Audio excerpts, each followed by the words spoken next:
future. There are no people in the future. No people at all. There are no people in the future. Where did all my people go? There are no people in the future. Let me try my people call. Where are all my people?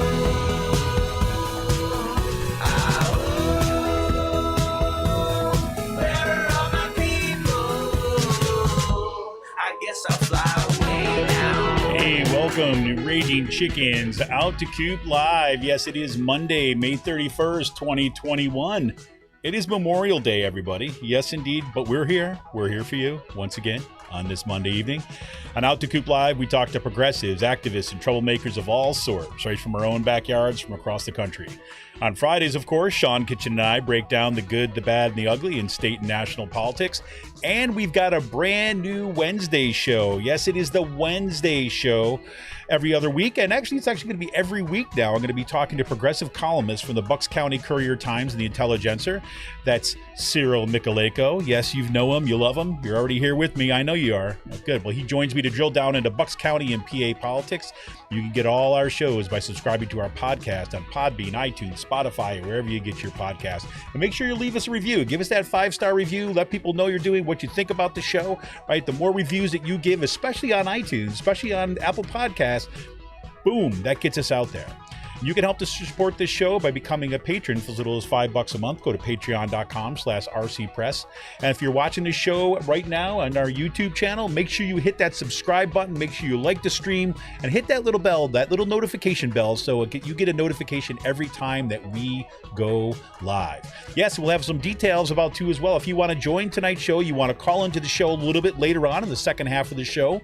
You'll notice if you go down into the show notes on our YouTube, there'll be kind of a little link there that will take you to our Riverside audience room where you can actually come in and kind of call into the show. We did this last week. It was kind of pretty successful. Kind of had a lot of fun, some of the call-ins. But I'll talk a little bit more about some of those details a little bit later on in the show.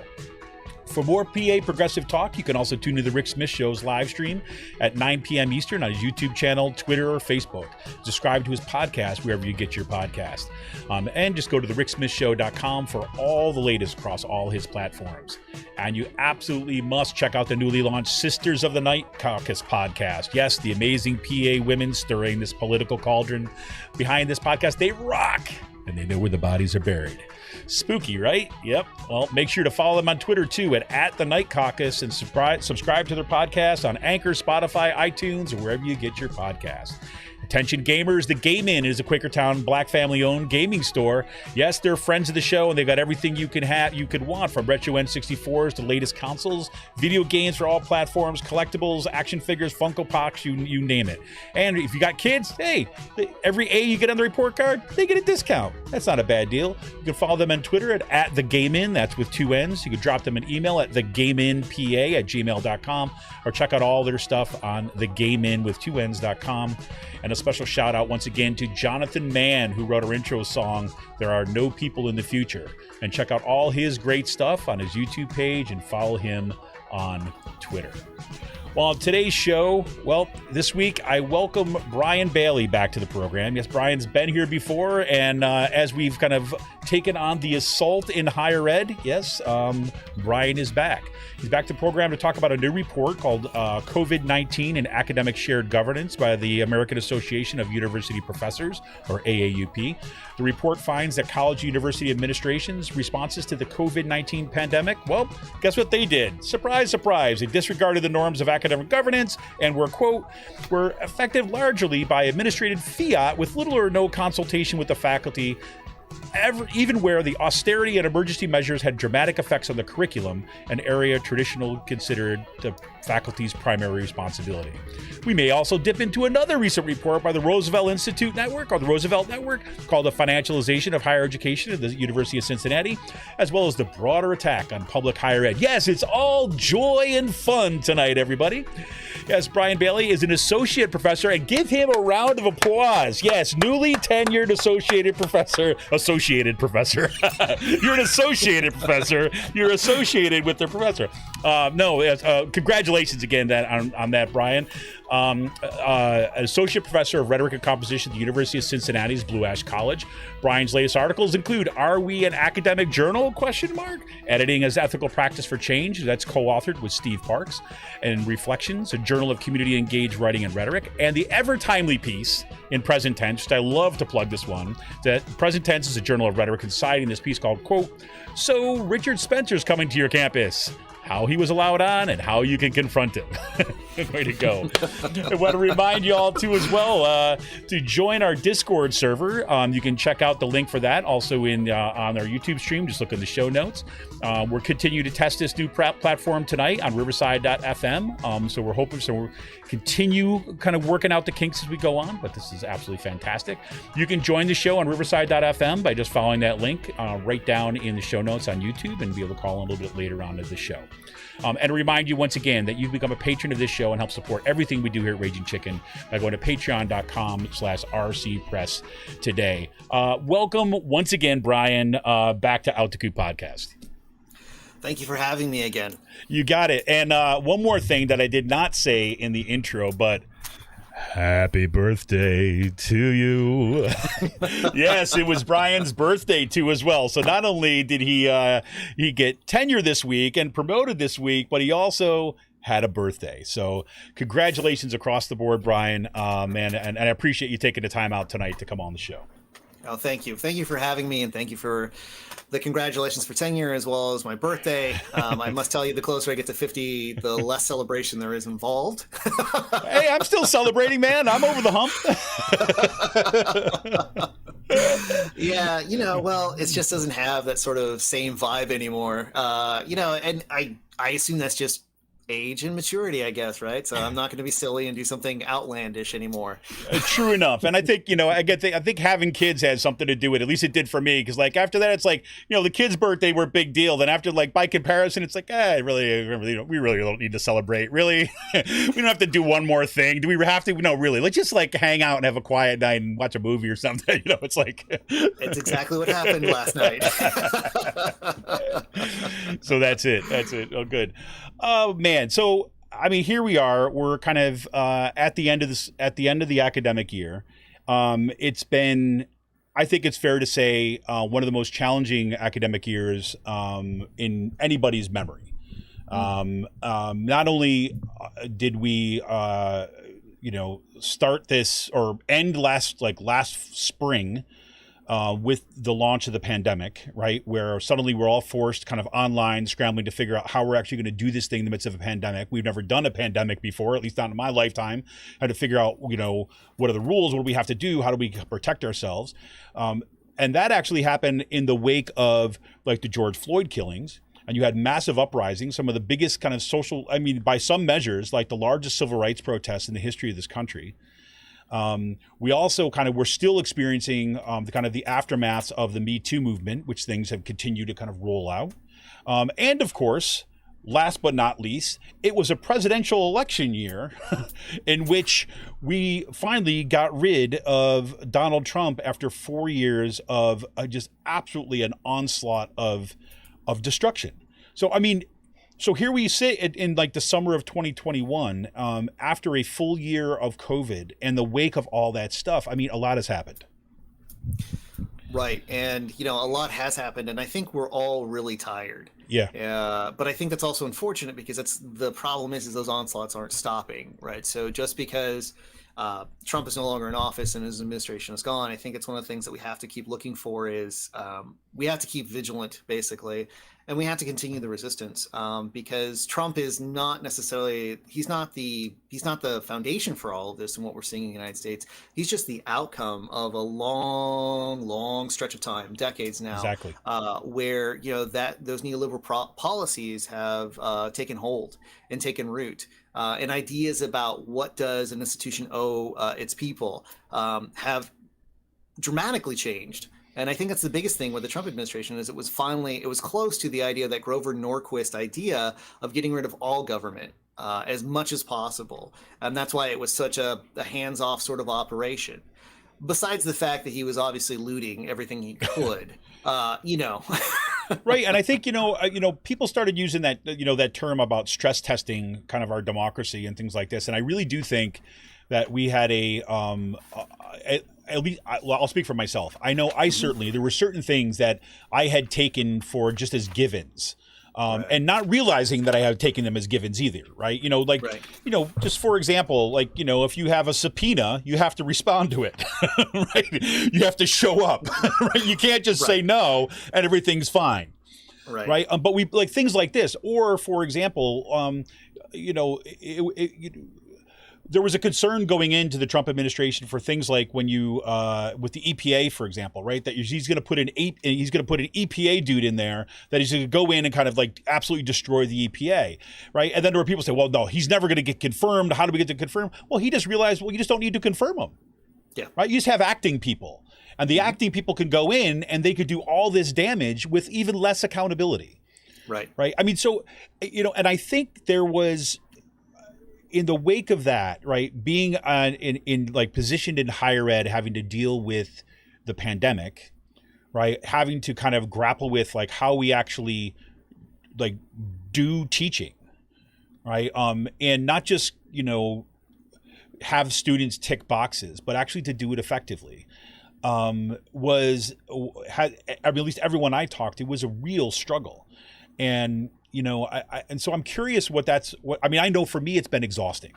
Mm-hmm. It's been exhausting. I do think my spring semester, I was able to kind of do things a little bit better than I did in the fall, right? I learned some things that didn't work. I learned that, Zoom is actually not all fun and games, that it's actually absolutely exhausting. And exhausting for students, exhausting for me.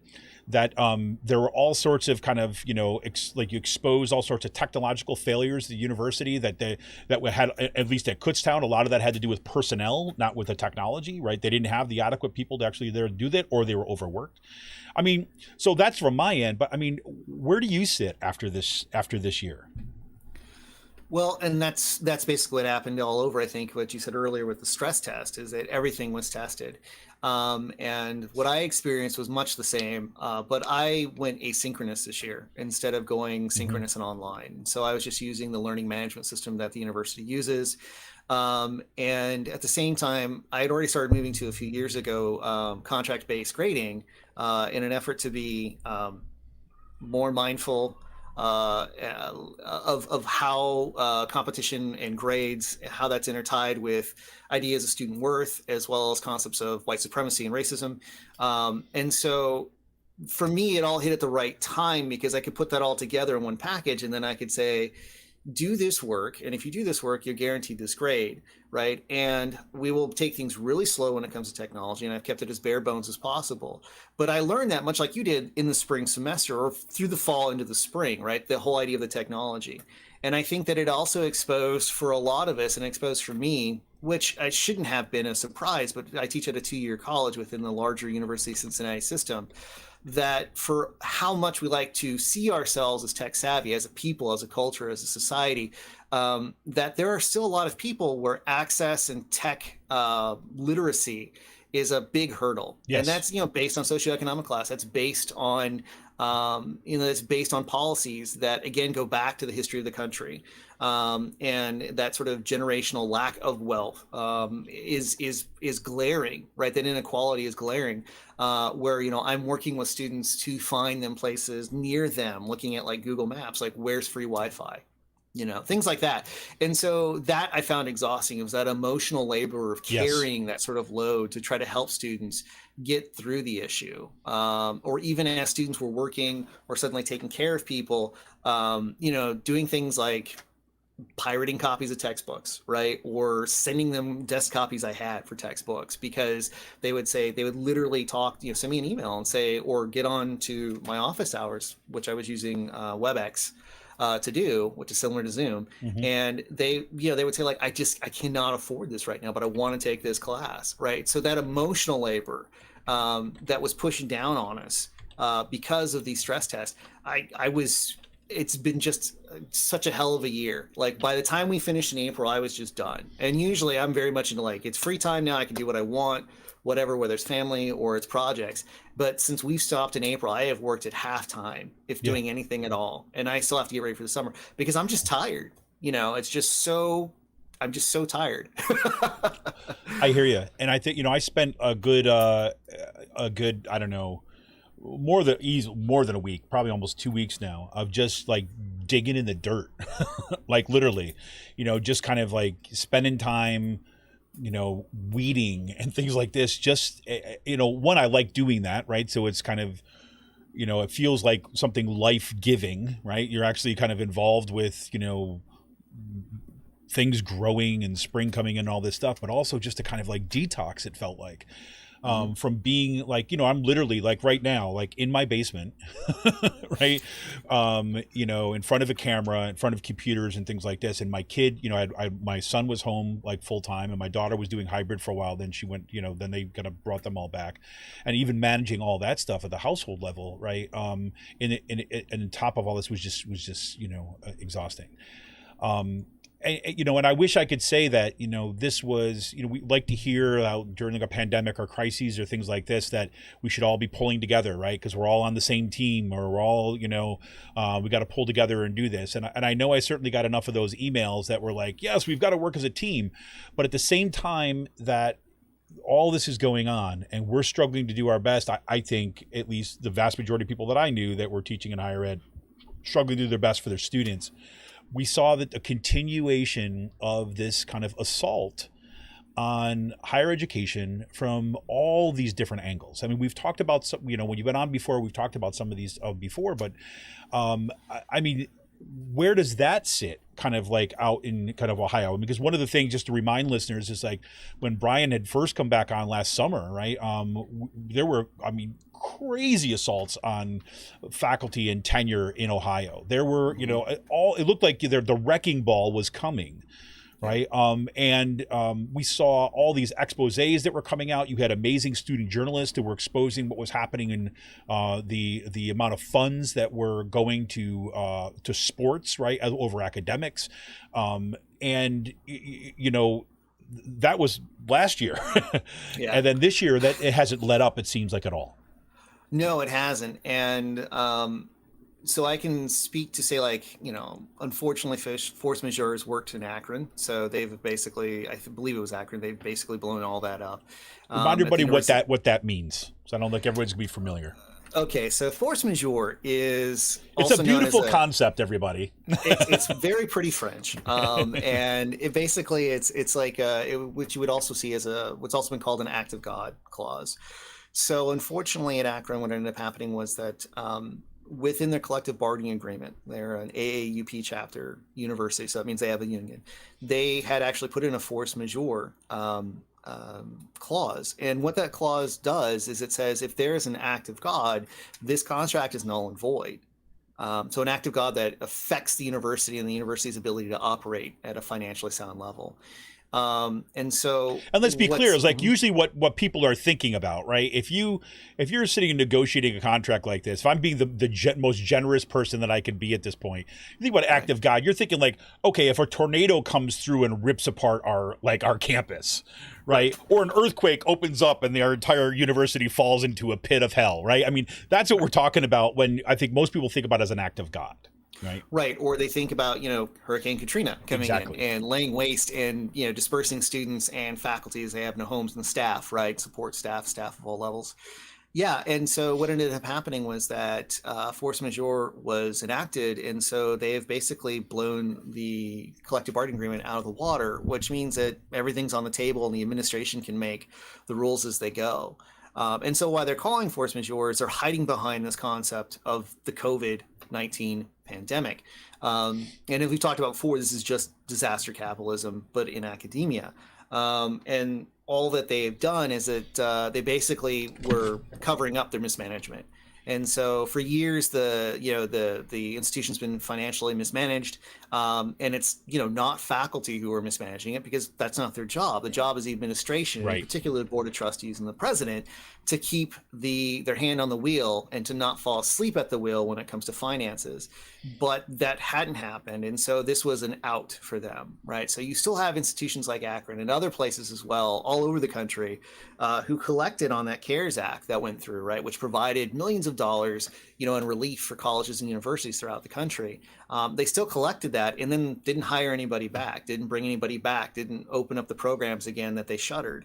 And so that's the sort of thing that's been going on. And that's one of the things that the report that you mentioned earlier talks about, that the AAUP put out, is that the COVID-19 pandemic has essentially been used as cover for a majority of institutions to continue to assault and to continue to corporatize the university. Well, and one of the things I was really excited about this report. Again, you guys can get this report. It can be linked in the show notes for today. This is called Special Report COVID-19 and Academic Governance.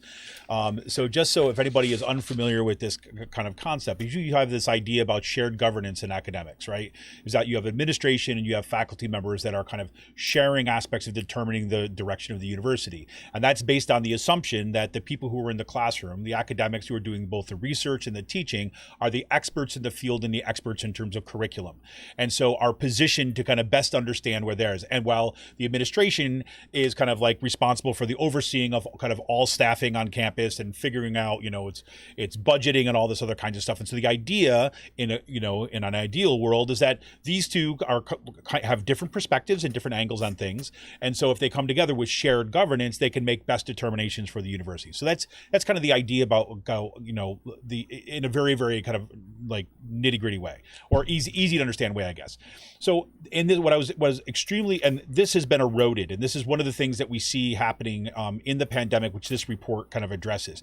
One of the things, but before we get into the kind of details of this, is that one of the things that I was thrilled about reading is that right in the introduction is they lay it out as disaster capitalism, right? Mm-hmm. That this is not, they're not hedging their words here in terms of what is actually going on. So as a way of just kind of setting the tone, let me just read this one paragraph. This is kind of like in the introduction, it says, so the investigation on which this report is based, however, was prompted largely by opportunistic exploitations of catastrophic events. This phenomenon, generally known as disaster capitalism, a term coined by Naomi Klein, was exemplified in early December 2020 by James White, the interim dean of the College of Arts and Sciences at the University of Colorado Boulder. This is great, everybody, okay? Just so. Who, after announcing a long-term plan to replace tenured faculty members with non-tenured track faculty members, said, "Never waste a good pandemic." Even though the dean apologized the following week, calling his remarks flippant and insensitive, to many faculty members, the gaffe seemed to exemplify what in political circles is called saying the quiet part out loud. And in this respect, as in so many others, COVID-19 served as an accelerant, turning the gradual erosion of shared governance on some campuses into a landslide. And so I think that kind of like sets the tone for what's happening in this report. So let's get into some of the things that, what do you see? What overall, first of all, what's your kind of sense of what was in this report? What are some of the kind of key takeaways? And then maybe we could get into some of the examples and some of the case studies here that help illustrate what's happening. Yeah, so what's happening is it's an attack on shared governance, right? And so the reason that that's really, like you'd said earlier, well, that's important, right? Because then you have two sides working together and they hash out a compromise. Very democratic, right? If we live in a democracy, you would hope your workplace was democratic as well, right? You shouldn't suddenly for 8 hours go into a fascist state. But the other thing, yeah, you would think, right? But what ends up happening as well is that when the shared governance is eroded in this way, what ends up happening usually, and the quickest way they can do it, if they don't have, and here I'm talking about the administration, if there isn't a force majeure clause in a collective bargaining agreement, it's oftentimes when there is no union representation at a university or college. And what they have instead of a collective bargaining agreement that has, penalties, financial and, some other penalties as well, that depends on the agreement, the faculty handbook is built on a handshake and a promise. And usually it's been developed years and years ago, right? And it was like faculty working with administration in a different time. But that handbook then becomes the text for the entire faculty. It lists like, things like compensation for, overloading or for teaching a summer course, for, times that you're allowed to go up for promotion, where to get your parking pass, whatever. It covers all of it. And so, and it's basically it's basically like the assumed contract, right? Except without the teeth of an actual union contract. Right? Exactly. It's like if you were to get a job description for a job that you were hired at some place and they hand you the employee handbook, that's essentially what we're talking about here. Right? Absolutely. Yep. Yeah. And so what ends up happening is once the universities blow that up, there is no shared governance, right? So what we're talking about in Boulder there is he gets rid of the entire faculty handbook. And then in turn, what this does is that means that there's no such thing as tenure. And that means that anybody can be fired for what they deem as just cause. And so what happens, and the report doesn't necessarily get into, is the idea that when you do that, then you don't have people who can sit on committees to participate in shared governance. There's only one side, there's the administration side, because in most spaces, and I hate to say that I'm a part of an institution that does this, but adjuncts do not sit on committees. They don't have a voice in shared governance, or if they do, it's largely symbolic. So you are then getting rid of a party that could push back. So basically, it's just a two-party system in a university. You have the administration, you have the faculty. They go back and forth, and they hash out a compromise. Right, and the idea there is like in a situation of crisis, right? So let's say, for example, and I think the report's very careful about kind of being clear that there was some of these institutions that were already experiencing financial strains to begin with, right? Mm-hmm. Which had, and there's a range of reasons for that, right? So, and they're also careful about saying this is not a one size fits all, that there are things that are specific to each of these institutions that you need to take into consideration. But several of them had these issues that were going before. Let's say, for example, there's a real crisis, right? Or a real budget issue. And what are you going to do? The idea in a shared governance situation, before you start kind of like, just taking out the axe and hacking off programs, is the idea is that you say you'd sit down with faculty members and say some of the areas, say, for example, that have maybe programs that have lower enrollment than others, right? That fewer students are taking, and say, hey, look, we're in this crisis. Can we think about a way, right, of adjusting how we offer these programs, or how we kind of like organize our departments or something like this, in the midst of this, because we're going to have to find a way of doing this. We'd rather not do this by slicing off programs and putting students at, their programs at risk. So what are some of the ideas? What are some of the ways that we could approach this? And you'd bring the faculty in that precisely because the faculty are the ones who know the curriculum, have an idea about how maybe different ways that they could offer the programs, maybe ways of combining with some other departments that are doing similar work, right? As a way of kind of preserving the mission of the university and so on. So that would be the ideal case, right? You have this crisis, you sit down and you brainstorm and you're trying to figure out how to make it all work. Yes. And the other thing is that almost all of these handbooks use the AAUP sets of guidance when it comes to shared governance. And the biggest part about that is the idea that faculty know the curricula and they can make the best curricula decisions, and it's their right to do so. And like you're saying, when you don't bring them in, you don't have those experts saying those things. You don't have those experts deciding those things. The big problem that I see overall with the report is when the administrations were doing this at these various colleges, and they were mostly small, I would say liberal arts colleges where this was happening, where the report focuses on, is that the administration was there deciding arbitrarily. And the biggest problem is that most boards of trustees are not academics. That time is long past. Because we've had the financialization, as the Roosevelt report points out, of higher education in the United States, that means that we are constantly seeing in universities and colleges on those boards of trustees, and even the presidents of the colleges and universities are former CEOs or CFOs of private, corporations, of private, sector corporations, because they're constantly being recruited and paid to start doing things at the university that can be commercialized and put out into the market. And so the problem becomes is that's very short-term thinking. So what's good now and hot now may not be hot in 20 years, right?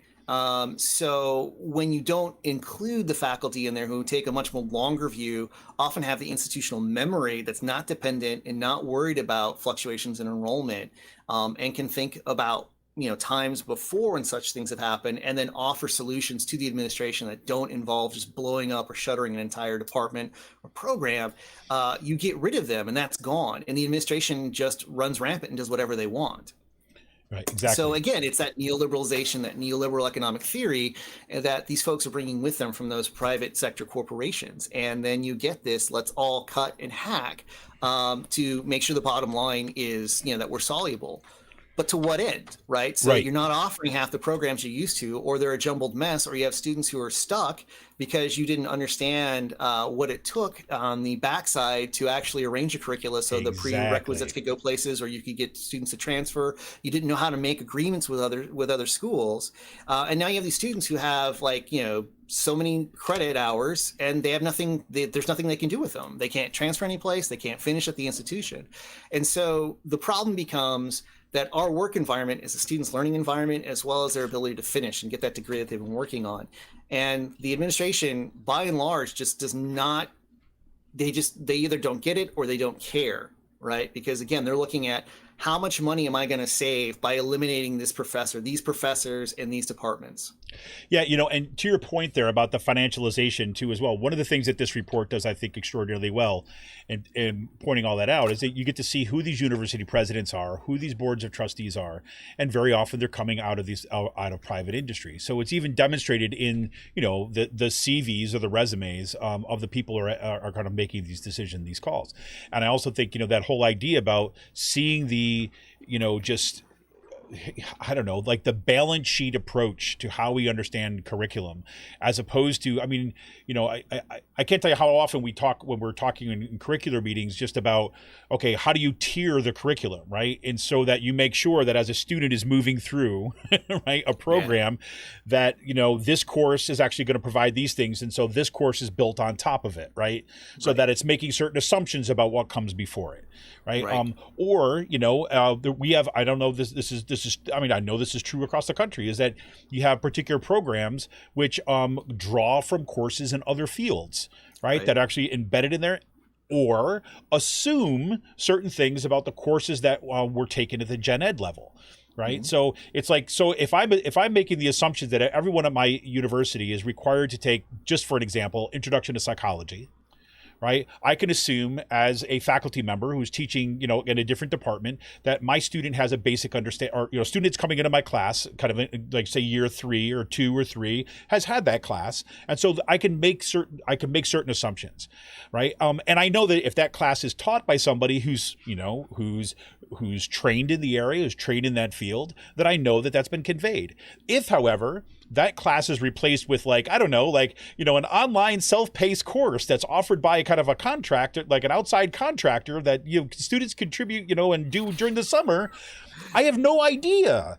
Right. And so those things have direct impacts on everything else. Or if I remove that course entirely because I decided to eliminate the psychology program and fire all the psychology professors, suddenly there's a hole in my program, which seemingly had nothing to do with that. Right. When these people come in and they are looking at balance sheets as the way of kind of approaching the budget, this is what they do. Right. They just look and they hack and they slash. And, sometimes if they're really good at what they do, they give lip service to faculty. Right. They'll say, OK, come on these committees. And faculty eagerly try to kind of do their good. And then they're like, thank you for all the time that you put in this. But this was a dog and pony show. We're just going to slice you all up. And that's one of the things that this report brings up, is that there are instances at a few of the different schools where they form these ad hoc committees, right? Because we were in the middle of the pandemic, things had to be done quickly. So ad hoc committees were formed, and the faculty responded, and they, were involved. And then, just like you said, when they would present the findings of their report and their suggestions about what should be done, the administrator say, thank you very much. And then they would announce something completely different to the rest of the university. And, that then also becomes this moment of just mistrust, right? And these folks who are staying have to stay. Like they're going to stay. They've already built their lives there. We're often tethered as professors to where we're at because we get tenure, right? And we've built our lives there. And you suddenly have this horrible morale, just morale vacuum that sucks all the motivation out of anything. And that's one of the things that the report also brings up, is that there are also, much like we were talking about earlier, there's emotional labor involved, and it just makes people tired, right? And they just don't have the will to continue. And then, like you're saying, something the report refers to as well is what they call character of the university. The administrators don't understand that. I think what they were trying to get at is what you're saying, is that particular schools are known for specific things. So our shared alma mater of Syracuse University, one of the big things it's known for is Oh, now I lose it because, I'm thinking about it. Public communication, Maxwell School of Citizenship. Yes, indeed. Yes, Maxwell School. Right. Political science, SU. Yeah. Just saying. No. The Maxwell School, right? Or Newhouse, right? Or Newhouse. Yep. Right. So if SU cut Newhouse or Maxwell out just because on a balance sheet it made sense, then it would be really strange because other universities and other professors who have known SU for those two schools, right, those two colleges within the large university, they would be thrown by that, right? And it changes like also in recruitment, which supposedly all these administrators constantly are saying they're worried about in this report, is that you suddenly have students who will stop going to that school because Newhouse doesn't exist, Maxwell doesn't exist, right? There's no reason for them to go to that school anymore. And so again, it's short-term thinking, right? Yep. It's like this makes sense for financial quarter, 2021, spring 2021, but it's like, okay, but you just got rid of Maxwell. Now, what's going to happen 5, 6, 10, 20 years down the road? Absolutely. And it's just something that administrators again just don't think about because they're just too short-sighted. No, it's just the corporate model. No, and in some ways this is like this is like a basic lesson which everybody should know, right? It's easier to tear something down than it is to build something up, right? It takes substantially less time to rip something down, right? To cut, to destroy than it does to actually build something up, right? Because you're talking, just like you said, for example, use SU as the example since you were just talking about it. If you take a school, which is kind of like, is known like Maxwell School of Citizenship or Newhouse School of Communication, and that has been built up over decades and decades, right, of work and reputation, right, and development. If you just eliminate that, you just, you can't just bring it back the next year, right? It's gone.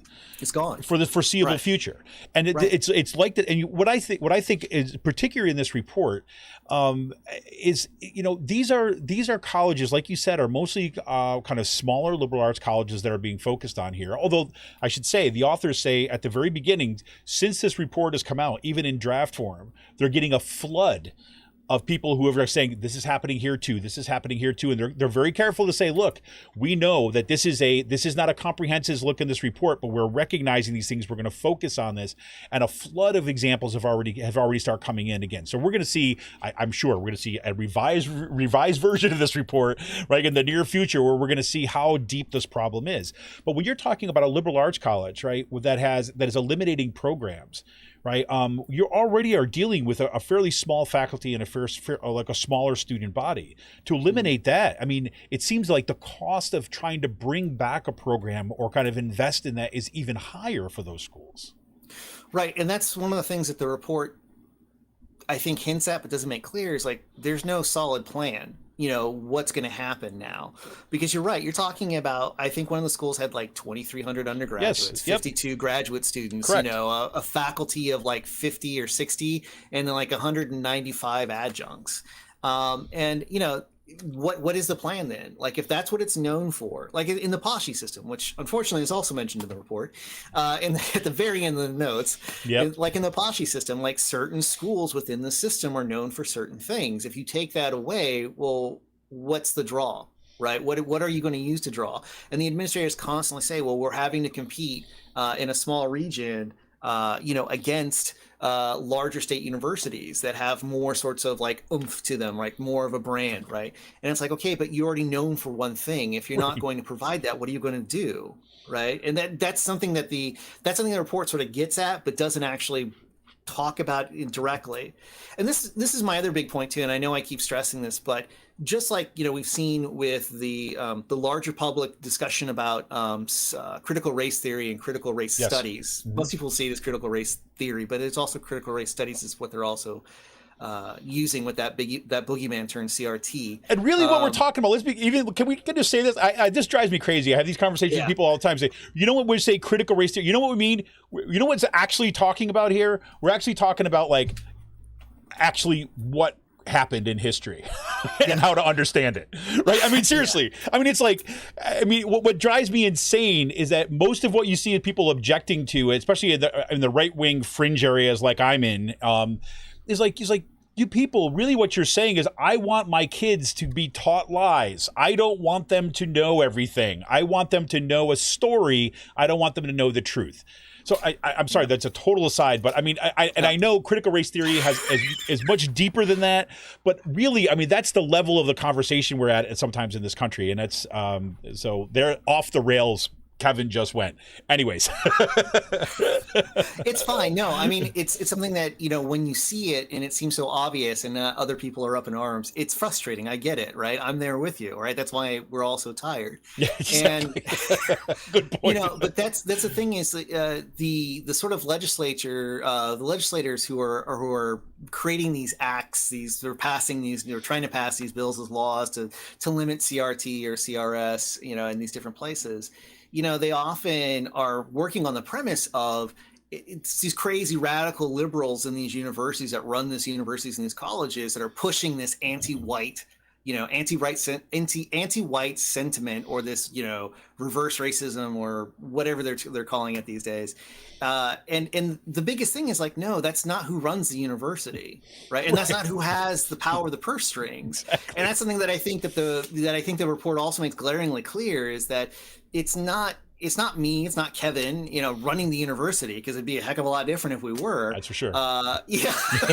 You know, it's these people who have had titles of CEO, CFO, right? People who have worked at IBM, right? So like, you know, the SUNY Board of Trustees, which is the State University of New York system. Mm-hmm.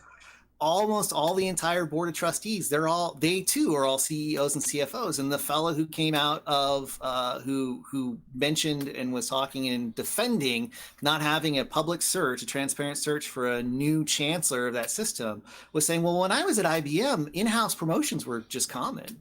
Right. And that's just the way it goes. And so it's that move. That's what that report really gets to. I think this report's really getting to is like, this is who's really in charge of the universities. And these folks are not looking at the long-term health of a university or college that they're in charge of. They're looking at financial quarters. And I think that's something that needs to be brought back to that CRT, CRS discussion at some point. Like, you know, the premise is wrong. You know, the radicals aren't running the university. It's the conservatives. So, I mean, I don't know. I mean, the conservatives just need to clean house or something, I guess. I don't know. Well, no, I mean, they've got a new slogan for the 21st century. It's like, destroy it and they will come. You know, and there's like, it's a reverse of the way it used to be, right? It's just like, we'll turn everything on its head. Why not? Yeah. But okay, so just to kind of close out a little bit on this report. So the way this is structured, we go through a series of case studies of different universities and colleges kind of across the country, where the shared governance is really being gutted at a variety of levels. Now, were there any of them that really stood out where you kind of were just like, oh my God? Like that, I mean, there's so many of them, but you have ones that kind of are examples that come out of this report you found it particularly alarming. Cayuga College in New York State. So going back to New York State, which amazingly, New York State was overrepresented in this report. It really was, yes. But like at Cayuga College, you have a president who is joking there about, we're going to get rid of the big rock of tenure. And we want to get rid of the grievance process so we can deal with the hiring and firing the way we want to. Saying things out loud in public, like the thing with tenure, the old saying is that good professors don't need it and bad professors don't deserve it. And it's so infuriating because this person, again, like when he came into, and I believe his name, I forgot his name and I'd have to look it up. But he, when he came, Maker, I think, or Macker is his name. Masur? He's at Mandela College, that one. Mandela College, yeah.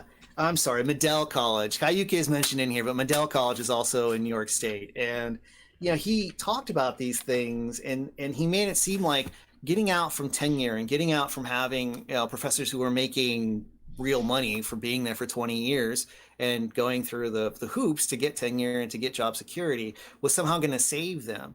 But, you know, he said these things publicly and then refused to sort of acknowledge that, you know, when he received the stewardship of the college, he was level. The budget was balanced. And since he took over, it's running a $6.5 million deficit, right? So when he made all these moves, you know, again, this wasn't to fix really anything. It was more of, I think, a PR program to say like, oh, look what I'm doing to bring us out of this deficit that I caused, right? And so he wanted to rework it in that way. And then on top of that, he still got like a significant amount from the CARES Act once again. And, you know, he is still going through this termination. They still created a new handbook because, again, this wasn't a collective bargaining agreement, but a handbook. And in the handbook, it basically says that you have to sign it. It's a pledge to work there, and you have to sign it, and that you forego any sorts of rights and privileges you had with the old handbook, which is what everybody had agreed to and was actually pretty fair. And moreover, that the university has the right to terminate you, change the handbook at any time, as well as they have this huge statement that covers them from any sorts of different legal actions that could be taken. And it was like, if you don't, and they basically, he and the board of trustees said, if you don't sign this, we will consider you at-will employees.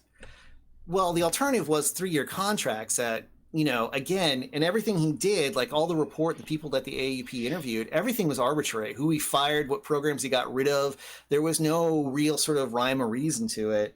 What ended up happening is that, the faculty didn't sign. A majority of the faculty have not signed it, and they're at-will employees because, all they're being offered are 3-year contracts that are dependent on the president and the board of trustees deciding if they get to stay or not. It's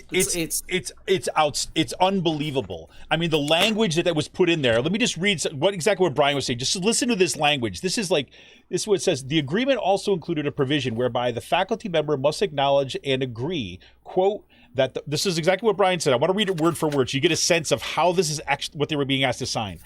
The prior handbook was validly replaced and rescinded. So you basically had to say that even if you disagreed with that, you had to sign this saying that no, 1984, big brother, no, you're right. So listen to that. And that the employee shall not claim any right, benefit, obligation, or entitlement to any provision contained in the prior handbook. Right? It said the agreement also released the university, quote, irrevocably, all caps, right? Irrevocably and unconditionally from any and all claims, demands, suits, causes of actions, obligations, promises, damages, fees, covenants, agreements, attorney's fees, costs, expenses, debts, contracts, and torts of every kind whatsoever. I swear to God, it says that, right? Yeah, every kind whatsoever, right? That the faculty member has ever had, now has, or ever may have. Right. I mean, it's like, this is out of, I mean, as someone who loves sci-fi, this is out of sci-fi. I'm reading like Cory Doctorow's book, like Little Brother, where it's all about the surveillance capitalism and things like this. And I'm like, dude, this is what this looks like. Yeah. It's like, they're basically saying that you have to sign your name saying that everything in that old contract was bad. And you agree that everything in this one is the way that it should be, in order as a condition of employment. Mm-hmm. That is unfreaking believable to me.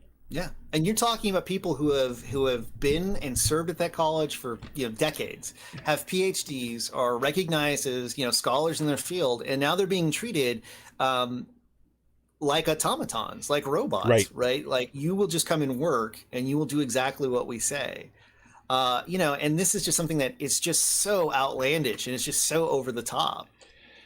It really is. And it's like, this is the kind of stuff that we're seeing. So we're talking about this idea about the attack on shared governance. And that is just, at the top, I read that little piece from out in Colorado, like University of Colorado Boulder, right, where we kind of see like, hey, yeah, here, let's kind of like let's not a good crisis go to waste, basically, right? Which is by the way, that's the line that comes directly out of let's not a good pandemic go to waste, good crisis go to waste. That comes directly from Milton Friedman, right, which is one of the kind of forefounders of disaster capitalism, as Naomi Klein lays out, right? So we kind of see this going on now. If you've been listening to the show at all for the past, I don't know, 4, 5, 6 years, we've been talking about exactly this stuff happening, about disaster capitalism being really the kind of modus operandi, right? Being the way things are being done right now, kind of across the board. And we see this happening in higher ed. It's like inexplicably. This report is, I guarantee you, right? It's been starting to get some great coverage, right? We saw a piece that came out in Inside Higher Ed. I think this is starting to make the rounds. I do kind of, for people who don't mind getting in the weeds a little bit, what's great about this report is that you actually get to hear the timeline that happened at each university. One of the things that struck me, I'm forgetting which one of the universities was. It might have been Marion in Wisconsin, or maybe it was Keuka. Maybe it was Keuka. It's one of the two that this happened over the course of about 6 weeks. Right? No, less than that, about 4 weeks. It started at the very end of June of last year. Right. And by the mid-July, right? Faculty were already getting kind of like being told that their contracts are up, right? That they're being fired, right? That their programs are being eliminated. I mean, this is how quickly this turned. And so this kind of stuff is astounding. And let's not mince words here. What's at stake here? I mean, this is all about control and power, right? I remember being asked as a little bit of a tangent. A few years back, I interviewed Colleen Bradley. She was the former kind of associate, I'm going to get her title wrong, vice president of administration and finance at Westchester University, who blew the whistle about the financial malpractice in the Pasci system, right? At Westchester, at Kutztown, a bunch of other places. And I remember having these conversations when I interviewed her for this kind of mini documentary I did with her, and her lawyer was part of that documentary too as well. When I was trying to explain to him, like off camera, he was saying, look, why are they doing this, right? Because he was convinced, right, is that it was the faculty, right? He was convinced that the reason what was going on here is the faculty didn't want their money taken away. And I kept on saying to him is like, you don't understand. These people are using the same lies to bludgeon us that they are to rip off the taxpayer, right? It's like this is, and then he was astonished. And like, I can't tell you how many times he asked me, he's like, well, why are they doing it then? And the only thing that I could come up with that was rational or reasonable is about control and power, right? And that's precisely what this is about. I mean, it is about, how we're going to determine what is going to be the future of higher education, who gets to call the shots, right? And on what terms, right? And this is just shocking in my mind. Yeah, it was Marian University, I think, in Wisconsin that you're talking about. So they didn't even announce that the handbook had been voided, and they just started handing out terminations, saying it wasn't performance-based, right. That it was financial. No, you were great. You were awesome. Yeah, but we just need the money. But then when pushed on it, they couldn't provide the financials that would explain how the termination of one professor or two professors would actually help the university. And so it's this really sort of strongman approach to running the university, a university, a college, academia in general. It's a great way of putting it. Yeah, and it doesn't make a lot of sense. It's completely arbitrary. So if you go back to that fellow we were talking about at Medallion or Medalia, whatever it was, he was firing people. It almost seemed like because he had a vendetta, right? And so even in places like Marian, you had terminations where programs weren't being shuttered, but it was just like, well, we just want to get rid of this person, even though, and really what you end up seeing in a lot of these positions when they weren't shuttering programs, but taking out professors, they were often taking out professors that had been there for years, that had tenure, were probably high up in the pay scale, relatively speaking to that particular institution. Every institution's different. And at the same time, I think had that sort of institutional memory. Again, and that sort of standing and that strength of being there for a long time to actually fight back and say like, hey, we're not going to do this. You can't do this, right? And knew the channels and knew how to operate and who to talk to. And once you get rid of that, once you take out those people who can organize, then, basically the strong man can walk right in. Right, absolutely, and I think I think person, whatever you want to call it. Yeah. I do think that is a great framework, though, about thinking about it in this particular era about that kind of control, and I do think that the other aspect of things that I wish I could get my colleagues to see this in as clearly as I think I do, at least if I want to pat myself on the back and think that I actually can see these things. But I mean that this era of trust is gone, right? I think a lot of what we did and a lot of, we started this with kind of thinking about, say, the Trump administration and so on. And I think a lot of the things that rested upon, the way we've done or tradition, right? Or the idea that, we cared about, we didn't want to be ashamed. We took some pride in what we did, and we didn't want to get called out for being a liar or a hypocrite, that we wanted to do our best, right? And if we were exposed for that, it would be big shameful. That's kind of like out the window, right? And I still think that there's a lot of faculty, especially those folks who do not have unions, although even those with unions, right, still believe that, look, there's the opportunity to do good faith discussions and kind of come to some reasonable solutions with their administration. And I'm not saying throw that out the window entirely, right? Because I think you have to do those things. But I think it's also time we got to say, look at what these people are doing. They just didn't care, right? They didn't care how it looked. They didn't care. They were exposed And they basically took full ownership of it. They didn't say like, oh my, I'm ashamed of what I've done. And they weren't shamed in reversing course. No, they doubled down. Right. And I really do think that that's what we have to get our heads around, that dynamic going forward. Mm-hmm. Yeah. Well, listen, we're coming up on time. I want to have. I was just looking at the time. I got a little away. I got a little away from it, looking at the clock, because I got charged up here. If there's anybody that is kind of does want to call in, has a little question or comment, you can click on the the show notes on YouTube. Make sure you shut down YouTube after you click that link, though, or at least silence it, so you don't get any feedback. But if you do want to call in, you want to join the conversation on Riverside, please feel free to click that link, and we go from there. But so.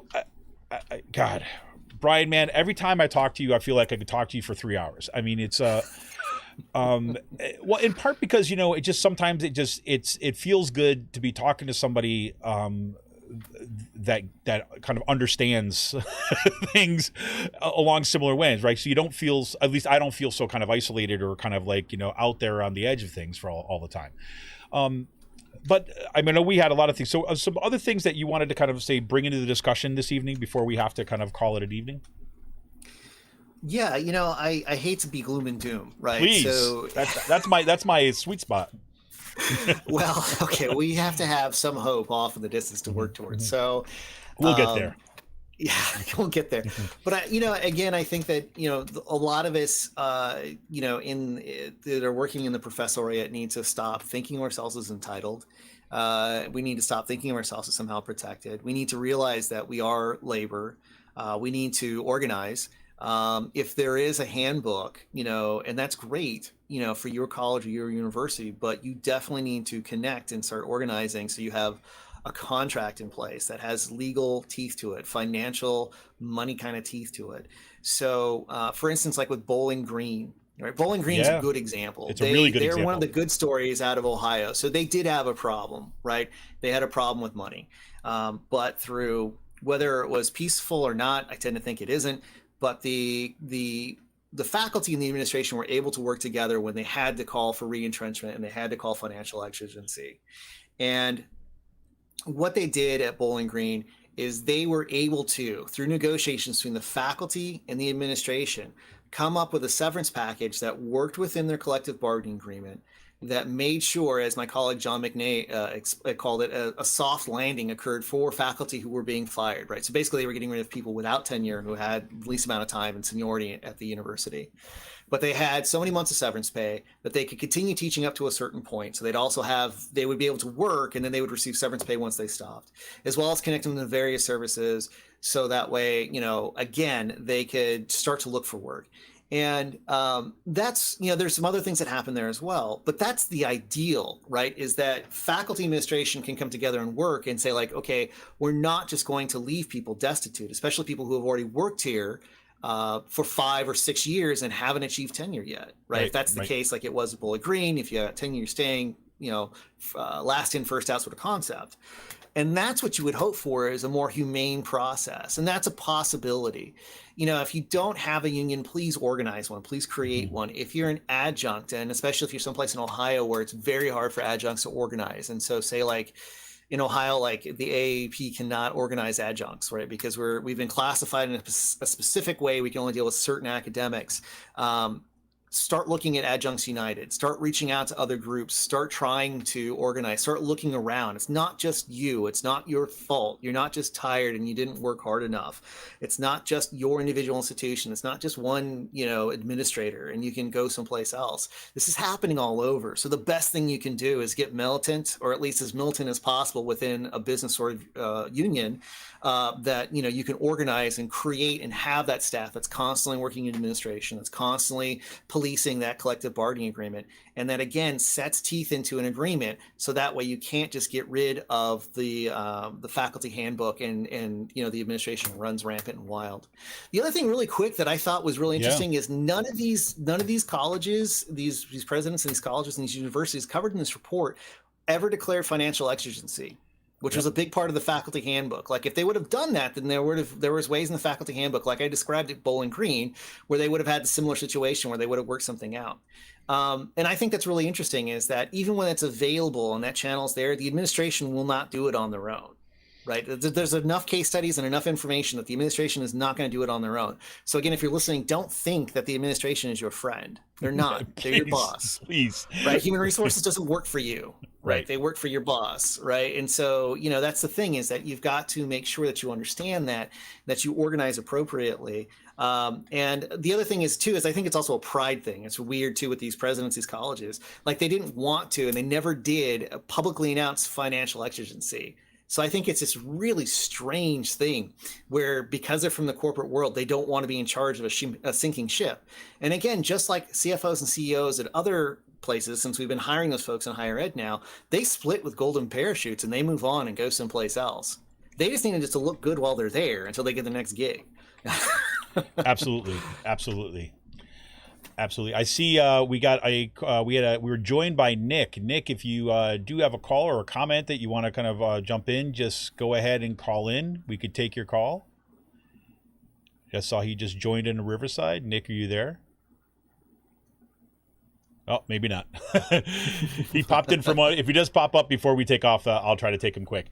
But that's, I think, a fantastic place to kind of think about moving forward. And I know that one of the things that we've been talking about on the show quite a bit is that, also the need to organize across sectors and with other people at the university. I mean, I think that one of the things that we learned, I think, from watching what happened in Kentucky, watching what happened in, a lot of these kind of red states, kind of right to work states where teachers, despite the fact that it was not allowable, it was not like legal, they weren't given the right to do this. They struck, right. And they organized, right. Because they knew that like, if they were not going to do that, if they were not going to stand up, they were going to lose the very thing that they loved. Right. Mm-hmm. That they were the only people that were protecting. They were the only ones that could protect what was happening in the classroom and what was happening with the students in the communities. And so they organized with communities. They organized with the staff at their schools, and they organized in any place that they could. And we need to kind of really think about that as the organizing model. Yeah, and again, as I've said before, and a lot of folks who are in a union and work in education will say, our working conditions are our students' learning conditions. And so whatever we're suffering, they're going to suffer right along with us. And so we always think, at least at the AAUP, that we should have a focus on the educational mission, because that's what we're supposed to be doing, is educating students. And to do that, you need faculty and staff who are, paid a living wage, who are able to take care of themselves, who have what they need to actually do their jobs. And that's one of the things too, as well as, like you said, organizing across unions, talking to other folks, getting involved, making it a front is going to be really a key and important in this. And again, it's just, even on all levels, that going across, different unions and such, like, I don't think people also recognize that a lot of these places, and I know this is probably true in Pashi, I know it's true where I went to school and I was part of the Cal State system, like, these are the places that they're the big employers in that area, in that region. So if you start losing students because of short-sighted management decisions, that means that, like, it's not just a professor and a student that are gone. That means that there are administrative assistants who are gone, accountants are gone, grounds crew are gone, electricians who were hired, university police, all the campus police, all those different sort of departments that make universities and colleges run, and those jobs they need are gone. And that means that your region has lost a major employment nexus. Crazy. Well, man, I could only hope that there's going to be some positive stuff moving forward. I mean, I think that I've been very encouraged. I don't know if this is true kind of out your way too as well. I have been encouraged to see, let me just do this real quick. Let me check what's going on here. I've been very encouraged to see kind of organizing going on. Like I mentioned to you actually before the show, like, I know that Nick, who's trying to kind of hop on, who keeps on trying to hop on here, was kind of running into some kind of glorious technological problems as we all learned how to cope with these here. But he's been organizing kind of students about, around free college tuition, about kind of saving kind of the state system of higher education. education. We've seen student organizers, we've seen Black Lives Matter organizers beginning to work together and, really link up struggles across the way, whether it's kind of like struggles for public education, public higher education, for housing, right, with racial justice, right, and with labor, right, and with historical injustices. And beginning to what I'm very pleased about, this is something else I really like about this report, is that, it names names. Right. It basically says, here's this university and here's this president or here's this provost or here's these board of trustees. And these are what they did and the decisions that they made. And I really do think we have to start seeing that these people are not making the interest in the best interest of higher education or the best interest of the future. So, yeah, absolutely. Yeah. And if we lose, the other thing we lose with shared governance is academic freedom. So, the idea to be able to push in and do research on areas that are uncomfortable, right, for people, whether it's talking about race in America, as we mentioned with CRT and CRS, once you don't have those protections of shared governance and the idea to push back and say, like, this is called academic freedom, this professor has the right to teach these things and research this stuff, you're going to see like a definite cooling of scholarship, especially coming out of the arts and sciences.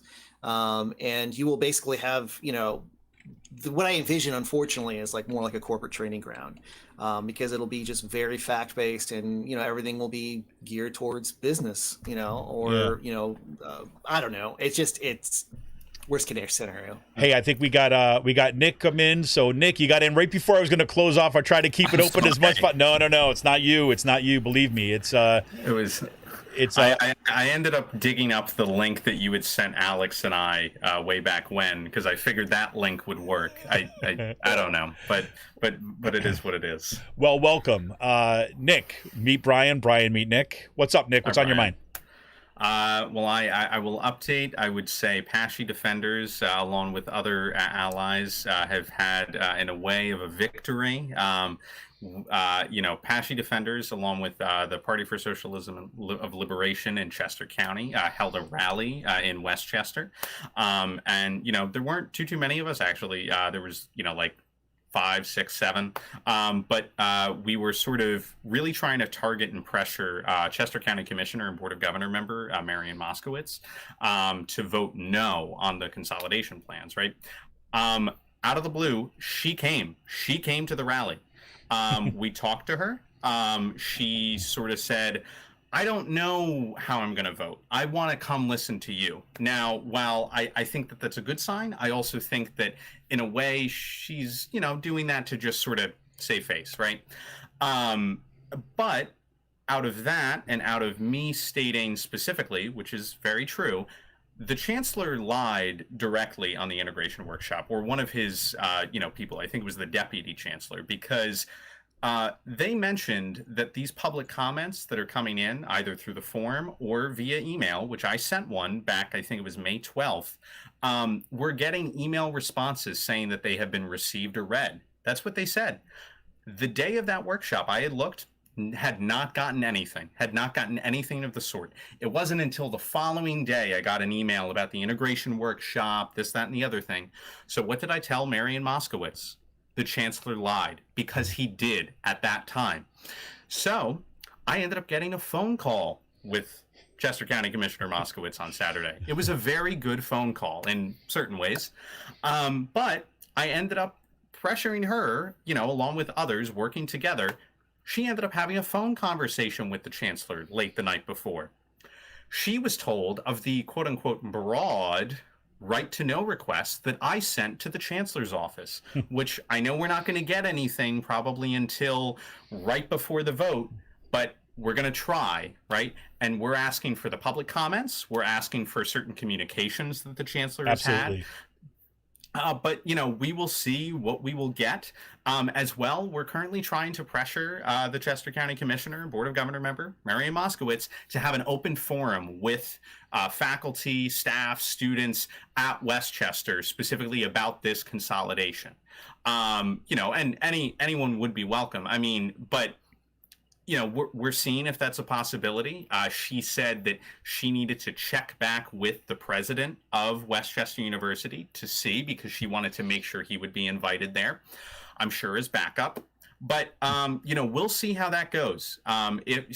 please, please, please, I really want folks to continue to help us target Chester County Commissioner Moskowitz as well through Pashy Defenders. If you email us, I will gladly give you some of the resources that we have. We have some of the numbers of these folks who are on the Board of Governors. We need people to call them. We need people to email them. We need people to do anything they can to keep up the pressure. And also know there are some different rallies that are coming up at some of these universities that are slated for consolidation that we're doing along with PSL, as well as there's there are the open forums, which people, if you were going to go to these open forums, please email us. I have a nice Zoom background and a Zoom profile picture that says vote no on consolidation, just to show them. So if they want us to turn off our cameras, it's still going to be there. So please, we have resources and we are trying to give them out to folks and have folks come with us to this fight. So that's sort of my update in a way. I think I said mostly everything. Well, Brian, we were talking about ending the night on a positive note. Thank you. You're welcome. Thank you. You gave us our out, man. Woo, good. I tried, and sorry that it took me so long. I was on a phone call previously, somewhat listening in, but its own thing. But otherwise, good stuff, Brian, from you as well. And thank you, Kevin, for letting me hop on at the tail end. No, you got it. But I think that what I will say. So Nick, before you go, how can people get in touch with Pashy Defenders? Yeah, so you can email us at pashydefenders@gmail.com. We as well have a Twitter, which is @DefendersPashy.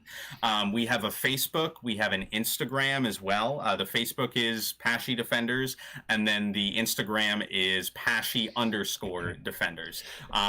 Please email us or contact us through there. We have a Google form or we have a petition, and you'll sort of get in contact from us through either of those ways. And so if there's anybody listening, and even if your folks are kind of out in Ohio, kind of like joining on to kind of see what Brian is saying, hit him up, because I know that one of the things that you've heard, Nick was on the show a couple of weeks back, and one of the things that Nick is very interested in is what students have been doing at other campuses and other universities, kind of like different states, right? Is beginning to work with each other, right? Sharing knowledge, sharing tactics, sharing what works.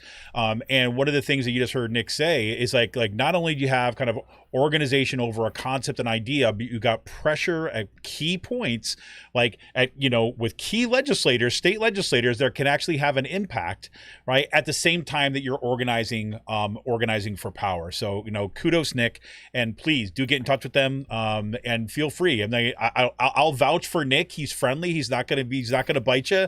He'll be happy to get an email from you. Even if you're not part of Pashy. Building power among students right now, I think, is so absolutely critically important, as it is of building the same power among faculty and with faculty and students together. So thanks for hopping on, Nick. I appreciate it, man.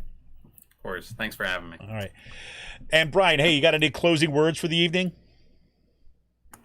No, I like what Nick said. Let's just stay with it. Yes. I'm with you. All right, good.